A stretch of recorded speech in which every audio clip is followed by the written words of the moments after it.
बांग्लादेश की शेख हसीना जो है उनको जी सजाए मौत सुना दी गई है। काहे हम दे दे भैया उनको, वो आई हैं अपनी स्वेच्छा से आई हैं।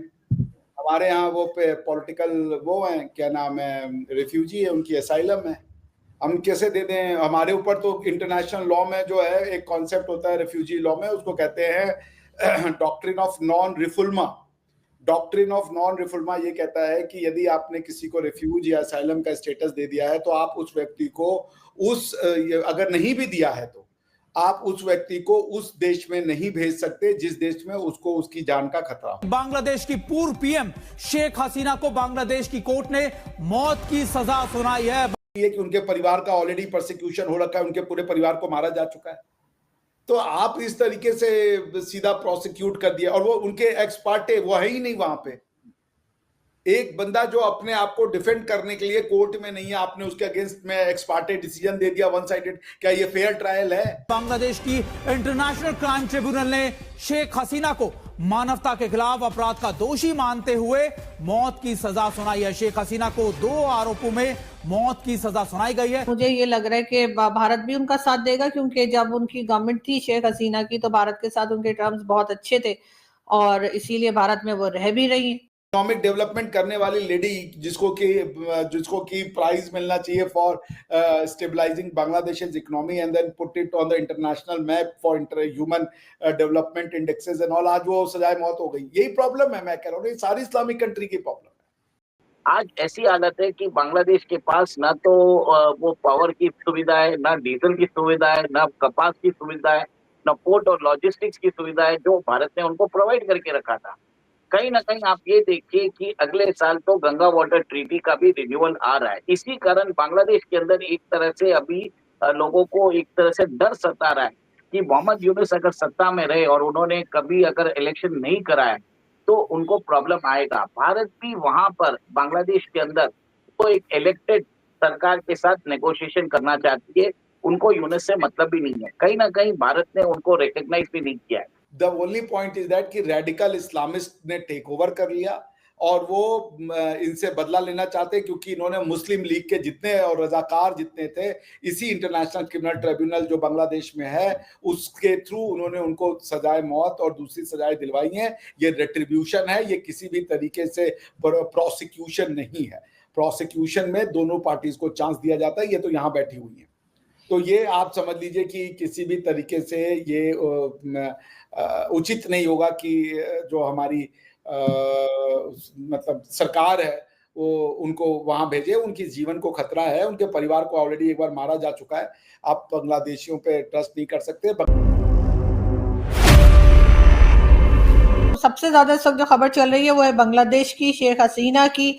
उनको जो है उनके यहाँ की अदालत ने मौत की सजा सुना दी है और उसी के साथ जो है भारत से डिमांड किया है कि उनको वापस करें। सर ये क्या हो रहा है, क्या फ्यूचर आपको लग रहा है और क्या ये फैसला सही हुआ है? देखिए फैसला सही हुआ है या नहीं मैं तो नहीं कह सकता, बिकॉज कि मैं उस प्रोसिक्यूटिंग टीम का पार्ट नहीं था। क्या एविडेंसेस हैं, क्या इस तरीके के उनके पास विटनेसेस हैं, I have no clue. But ये कोई आपको आश्चर्य की बात लग रहा है? पाकिस्तान में होता ही रहा है ये। बांग्लादेश इज पाकिस्तान ना, खाली नाम चेंज करने से आपकी थॉट प्रोसेस तो नहीं चेंज हो जाती। कोई पॉलिटिकल पार्टी का लीडर सर्वाइव नहीं करता। जिस दिन बांग्लादेश बना उसी के 1 साल के अंदर जिसने बांग्लादेश बनवाया उसको मार दिया। उसके बाद से पॉलिटिकल प्रोसिक्यूशन वहां भी चल रहा है। तो ये तो पॉलिटिकल प्रोसिक्यूशन है, मतलब अवामी लीग की सरकार जो ये एक समय प्रधानमंत्री थी उनको सीधा सजाए मौत। अरे भाई ठीक है, अगर मान लीजिए कोई करप्शन का केस भी है, अब उसके लिए कोई अगर 4-5 साल की सजा हो जाए तो हम समझ रहे हैं, सीधा सजाए मौत, इससे नीचे वही सजा ही नहीं है।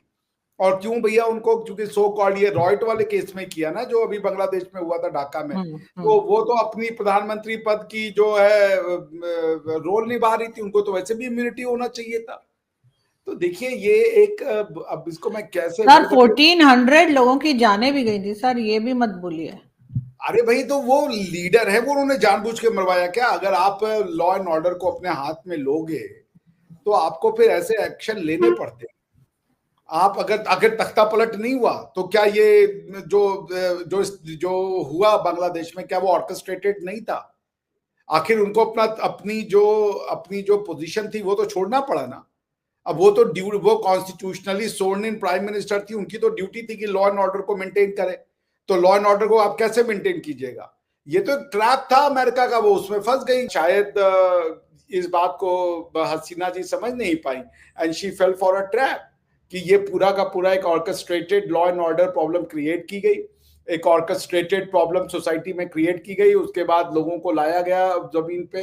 अब आप अगर एक पोजीशन पे बैठे हो जिसका काम ही है कि लॉ एंड ऑर्डर को मेंटेन करना, उन्होंने उसको अपने कर्तव्य का, अपने दायित्व का निर्वाह किया। अब उसके लिए उनको आप सजाए मौत दे दो यार, ये तो पागलपन है इस टाइप का कि वो भी आईसीटी से, इंटरनेशनल क्रिमिनल ट्राइब्यूनल, जो कि उसी ट्राइब्यूनल से दिलवाया। आप ध्यान रखिए, ये कोई ट्राइब्यूनल नॉर्मल नहीं है, ये वो ट्राइब्यूनल है जो अवामी लीग ने बनाया था 1971 में, जो ये जो थे रजाकार्स, जो कि पाकिस्तान की आर्मी के साथ मिलकर के इन्होंने बांग्लादेश के ऊपर, देन ईस्ट पाकिस्तान, वहां पे जो इन लोगों ने आतंक का राज मचाया था। फिर जब अवामी लीग आई तो कम से कम मतलब 71, 10 81, 10 91, मतलब 30 35 40 साल बाद उन्होंने पुरानी फाइलें खोली। कई लोग ऐसे थे जो बहुत बुजुर्ग हो रखे थे, कई जो मुस्लिम लीग के कार्यकर्ता थे वो अपने 80s में थे, मगर शेख हसीना जी ने उनकी फाइलें खुलवाई, उनका क्रिमिनल प्रोसिक्यूशन किया गया, उन्हें